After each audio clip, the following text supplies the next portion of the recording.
Okay, so Senator Chris Murphy of Connecticut released a video online that was spotlighted by the page Now This, a liberal Facebook page, in which he attacks those who believe Obamacare is failing and instead blames it on President Trump sabotaging it. So let's take a look at a portion of that video right now. So there is a very purposeful, intentional, planned strategy that this administration is undertaking to try to weaken and sabotage the U.S. healthcare system so that they can have a reason for why this repeal bill has to pass, despite the fact that it will result in millions of people losing coverage, rates going up, and benefits going down. You need to know about this campaign of sabotage so you can speak up about it. Here's one thing that you have to understand. The truth escapes both members of Congress on both sides, okay? And the truth is that Obamacare was set up to fail.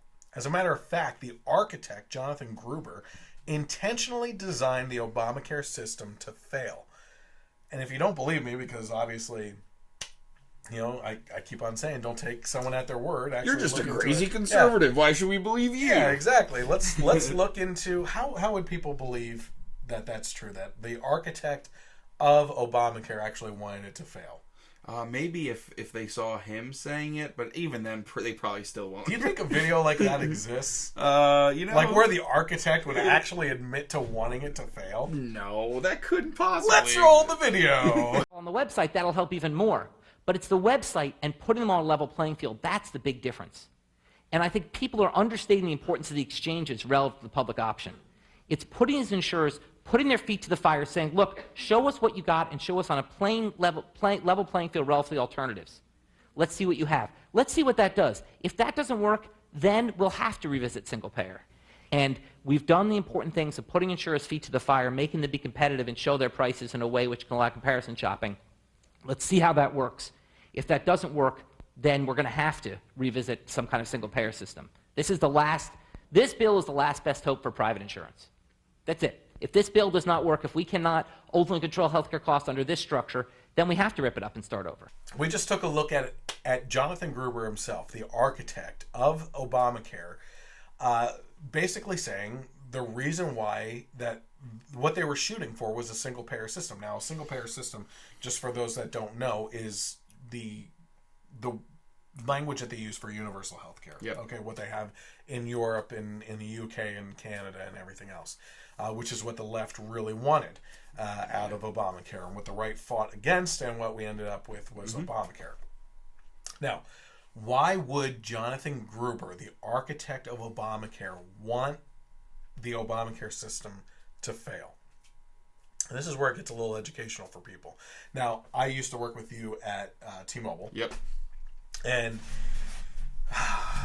that was 2011. It Yep. was around that time. And it was starting to come in, Obamacare. I'll never forget that day. Yeah. Sad, dude. What the hell happened to my paycheck? Oh, my health care went from $83 to $165. That's what happened. So every 2 weeks. now the interesting thing is I've been touting what I'm about to say, which I believe should be educational for a lot of people, even people on the right, about what Obamacare was set up to do and what the ramifications were from it since about 2008 when it was being introduced, because I saw the writing on the wall. Now, I remember talking to people like Kurt and Seth at T-Mobile.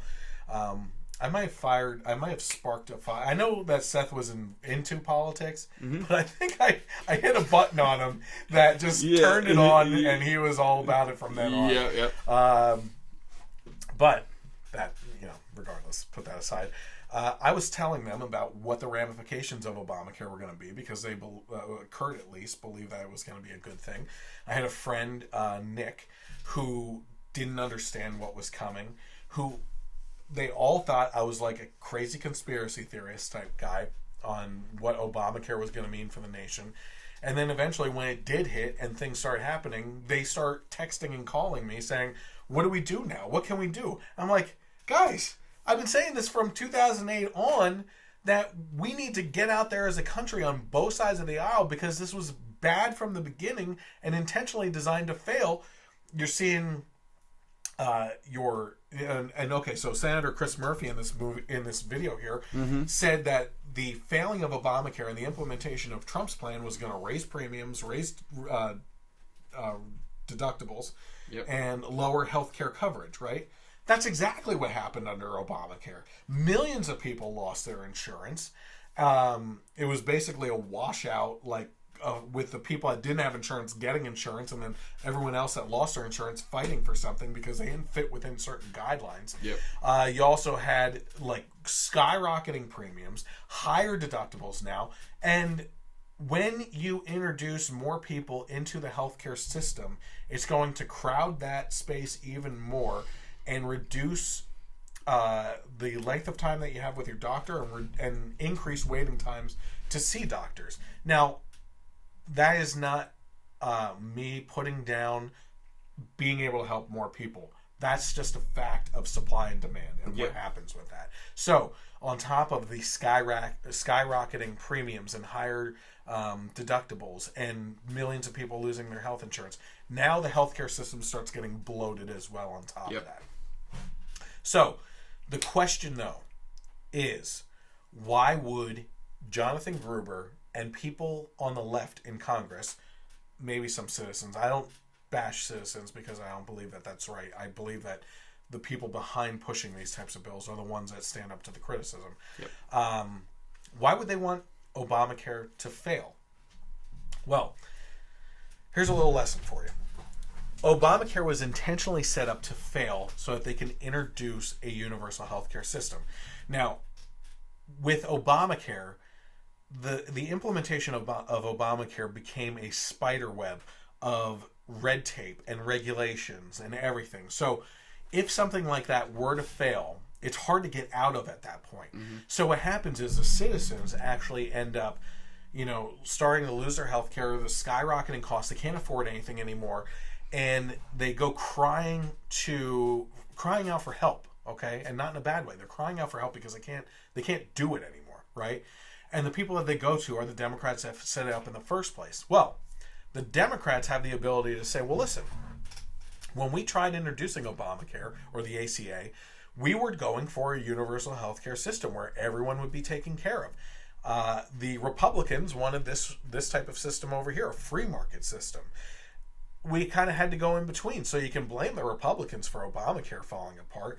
But now we can help you. We can save you as a party. We can move you over to a universal healthcare type system. So that is the ultimate goal. And that's the definition of progressivism, is to implement things over a span of time incrementally. Right?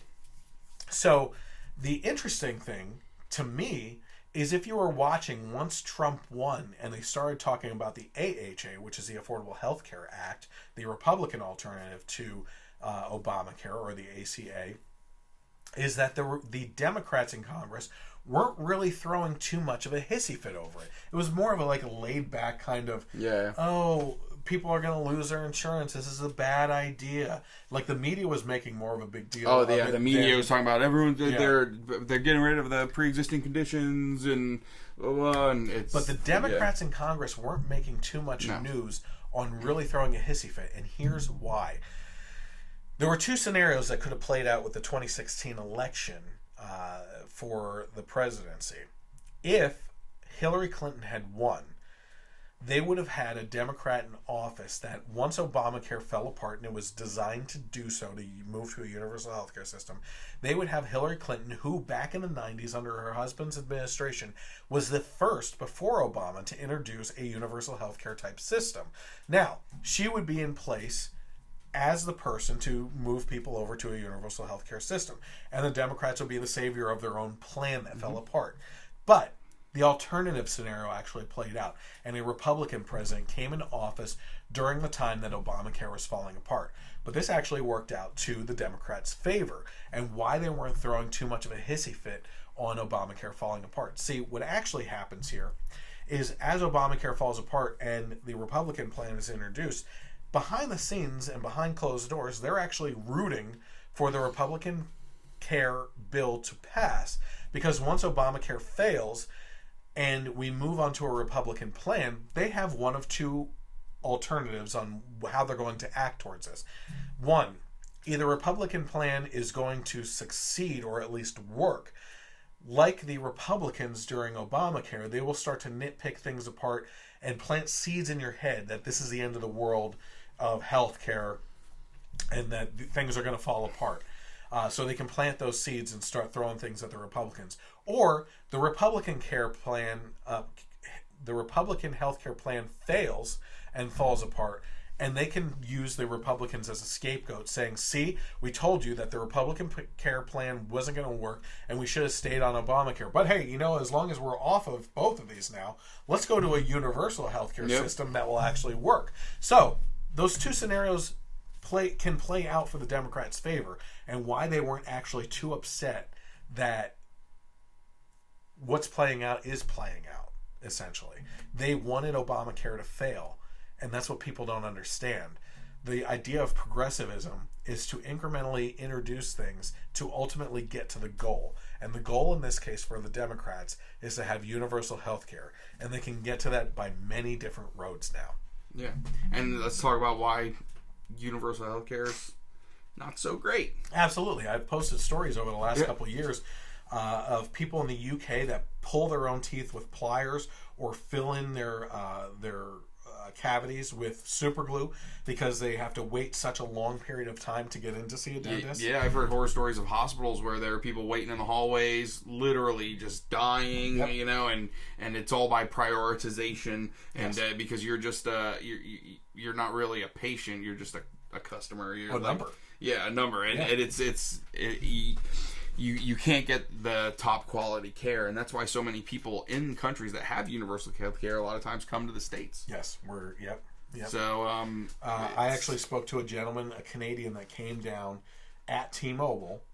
He was there for the summer, and I asked him what he thought of his healthcare system, and he said, "Let me tell you that there's an unspoken amount of people that die in my country because they have to wait in a lot of cases 6 months just to receive a biopsy to find out that they have cancer.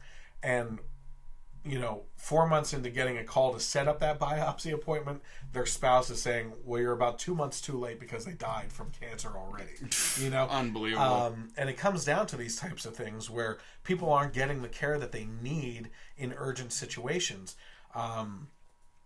Another thing I was going to say is, you know, originally, when the Obamacare stuff was going on, the Republicans had a lot to say. They were talking a lot about death panels, right?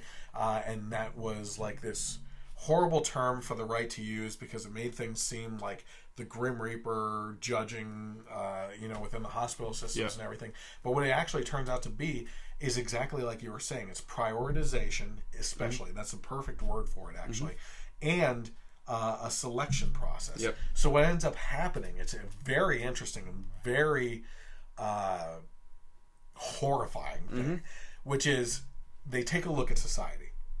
They believe that people under the age of, it's somewhere between 18 and 23, haven't lived their life long enough yet, right? Or those over the age of 60 have lived their life fully anyway. And what ends up happening is, in the regards to organ donation and everything else, or, you know, things that are needed, they will push those two ends of the spectrum out of prioritization and focus on the people in the middle. So if someone is younger than the age of 20 and has a perfect, you know, liver for a guy in his 30s that needs it because he has cancer, they're going to allow that teenager to die because they didn't really live that much of a life yet anyway, so who really cares? Or the person that's dying of a heart attack in their 60s, they have a pacemaker that they may be able to, you know, research or use or something like that. So they've lived their life long enough anyway, we'll just let them go. I mean, it's a horrifying thing, like how they look at that spectrum and judge these things. It's really, you know, abhorrent that systems like this exist. It's funny that they call it health care. Right, I know. It's health don't care. Oh, I'm sorry, Mrs. Jones. You have a lump on your breast? Well, you're 72, so get to the back of the line. We don't give a crap. Yes, exactly. You know? It's just crazy. Yeah, it's pretty bad. Yeah.